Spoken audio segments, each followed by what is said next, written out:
this video, I'll show you how you can fix the Roblox error code 279.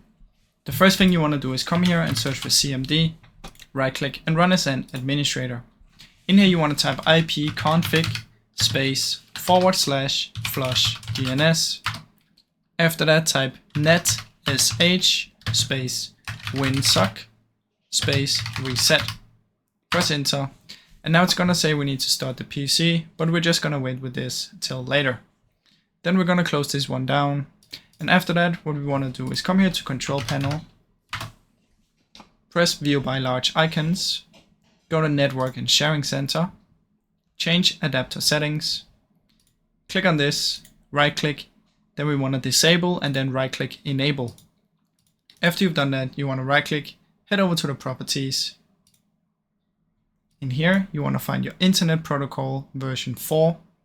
Go to Properties. Come down here, click Use the following DNS. Type 1.1.1.1. And under, you want to type 1.0.0.1. Press OK, and then it should hopefully work. Now, what we want to do is we want to restart our PC, and then we want to check if it works now. Now, I really hope this video helped you. If it did, please leave a like and subscribe, as it helps me out a ton. Thank you so much for watching.